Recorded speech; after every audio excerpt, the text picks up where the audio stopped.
This week, I was talking briefly with someone who was unfamiliar with Unity and was interested in what we were all about.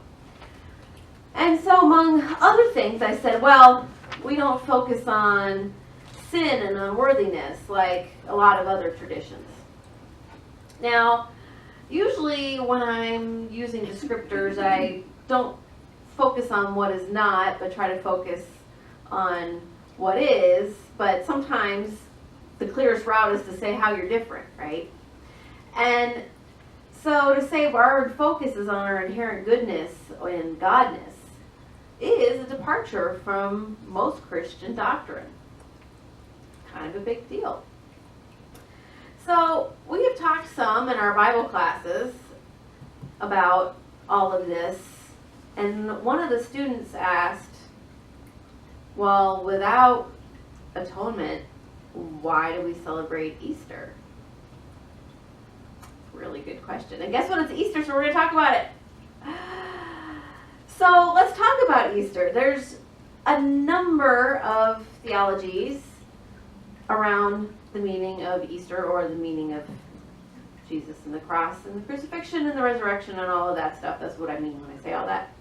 And they mostly boil down to Jesus' death and resurrection being necessary either as a substitute for humankind's sins or to appease God, and some combination of that. However, I think there's a problem with that. If we believe in either a God that is love and energy, or even in a God that is all loving, why do we have this idea that God would be mean and need some kind of sacrifice to be appeased? They don't go together. Those ideas don't go together in my mind. So why would God demand a ransom for people's freedom? This is just not congruent with a loving God to me. So if the events of Holy Week aren't about Jesus dying to satisfy a fickle, sometimes grouchy God, then what's it all about? Well, and I know some of you have been in the Bible class a little bit. This is going to be a review, but here we go. Anyway, so we're going to take a moment and think about the early Christians. The very first, some of them might have even been the people who were actually alive in Jesus' time and might have even been there, and then the people like right next to that, the people right after that. They considered themselves followers of Jesus, but they saw that as the next step of their Jewish faith. They didn't think of themselves as the early Christians. That wasn't even like in their minds. They were followers of this latest guru of Judaism. Not that they would have called it a guru, but. And they, in those communities, their focus was bringing forth the kingdom of God in their life. Their focus was on what Jesus taught, which was that everybody belonged and that we were going to take away all of the divisions of class and race and gender, all of that. They were going to take away all of that and all live in harmony together. That's what the early followers of Jesus thought that Jesus' teachings and life and following Jesus was about, was to try to live in that kingdom of God and live by his example. And I did this whole paper on the cross when I was in seminary because I was curious. So if you're curious about something, that's a great thing to write a paper about, because then you find out way more than you ever wanted to know, and then you're over it. Usually. So anyway, what I learned is that the cross was not a common Christian symbol until like the 300s.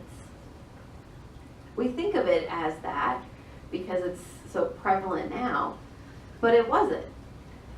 They often used the fish symbol that you see a lot with Christianity. That was used by the early Christians, and there was a few others, but the cross was not. So to me, that tells us something about what was important. It wasn't that. wasn't this Easter experience. And of course, that leaning towards came because Paul and others who came afterwards, they made doctrine shifts, and so they took it from living the kingdom of God now to some impending end of the world scenario that included Jesus needing to appease this grouchy God. Yes, I'm calling God grouchy on Sunday morning because that's, I think, what some of the other theologies show. Anyway, so if the early Christians were about following Jesus in word and deed, that's something that makes sense to me. And so for me, Easter is about celebrating and commemorating that path of that wise one. Now there's lots of lessons that we can learn and pick up from Jesus' teachings. We've talked about lots of them. You've probably heard about them. Things like having faith and welcoming everyone and being steadfast and not being afraid to rock the boat and stand up for what you believe in, even when everybody else says, oh, well, they're bad guys. Jesus really meant it. Well, let's have everybody at the table, right? But because it's Easter, and, well, because it's, I think, important for us to take a moment to look at this other perspective, we're going to get a little metaphysics on Easter, on the Easter story. And so the common understanding in unity is that of the crucifixion, which is a word that I typed a lot yesterday when I was writing this, and at first I wasn't even typing it right because I don't write it very often, as you probably can guess. Anyway, the common understanding of the crucifixion in unity is that of crossing out. Now, whenever I've moved, and I've moved a number of times, I usually have a combination of boxes that I've used before and boxes that have been handed down to me by other people, and then of course you get some random other boxes. Now, if I put my dishes in a box that has office written on it, I'm probably going to cross out the word office and write kitchen, or dishes, or fragile, or fragile, because I often spell fragile wrong. But you know I know what it means, so that's all that matters. And the next time I use the box, I'm probably going to cross out kitchen or dishes or fragile or fragile, depending on how I spelt it, and write movies or whatever else I decide to put in that box, right? Makes perfect sense. It would be silly not to take a moment to properly mark our boxes. We've all moved and known how annoying it is if you're trying to find that one thing that you need. So if we apply that to our own lives, it can be a little more complicated. Sometimes we'd like to keep all of those misdirected marks, because what if we need them again? What if the next time I use the box, I'm going to use it for my office again? It's okay. I got another Sharpie. But in our own lives, sometimes we keep those beliefs even though they're misdirecting, because it can be painful to cross out the things that we don't need anymore. Maybe we'll need it again. So what? If you need it again, you get it again. But this is a great way to look at the crucifixion, because this time of releasing those limiting beliefs, it can be painful. It can be painful because you're dying to the old way of being. Your old habits, your old beliefs, your old ideas. They have to die to make room for something else, right?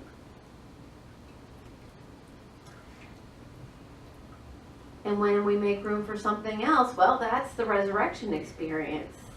The resurrection, and some understandings of the word, can mean going back to the way it was, but it can also mean rising to a higher place or to a new place. Charles Fillmore, our co-founder, wrote that resurrection is cross that out. Try again. Resurrection is a rising into new vigor, new prosperity, a restoration to some higher state. A restoration to a higher state. So even though we're going to a higher state, it's like restoration, like coming back to the truth. Sort of tricky, right? So once you've crossed out the limiting beliefs or habits that you had, then of course you can go higher than you were before because you've created this room. And I was thinking about this as I was checking on the seeds that I planted last week, and oh my gosh, they're growing like gangbusters, and it's pretty exciting. I can't wait till I can get them outside and really see them go. But a seed is growing into something that it's never been before. And yes, they were a seed, but they became a seed out of the plant that came before. But now they planted and they grow higher each day. And each day they become more. But to do that, they had to be cracked open. And they had to become vulnerable. When you're a seed, and you can sit on the shelf for a long time, and you're just fine. You have a lot of potential, but not a lot of action. But if you're willing to be opened, you become a lot more fragile. When you're a seedling, you're much more fragile than when you're a seed, right? But you get to grow and become something way more powerful. And I mean, you get to feed, there's a feeding, or you become flowers and you can smell. I mean, it's a whole new thing that you can become if you're willing to go through the breaking of the who you were to become who you could be, experience. And so that cycle of crucifixion and resurrection, which I know are scary words to some people, we could say of releasing and becoming, not scary anymore. This can be a daily cycle. When we come humbly to our prayer time, not like humble before God, who's a big scary God, but humble, just like open and willing to see the truth, who we are and what we could be. When we come humbly to that prayer time, we are able to notice what we are ready to release, what we're ready to cross out, and release those hindrances and mistakes the day before and say, I don't think I want to do it that way anymore. Okay. And then we're able to stretch into a new awareness because now I'm not caught up in that box, not caught up in that shell. So this is why I celebrate Easter. To answer the question, why do we celebrate Easter? Because it's a reminder of the type of time to release. And we shouldn't just do it at Easter time. It's an everyday thing. Lent and the crucifixion are a reminder of releasing the things that we don't need anymore. And then with the resurrection is our time to be renewed, to spring forth. And it's great that it's a springtime because that's when we see all this new life coming forth. Okay, let's do it.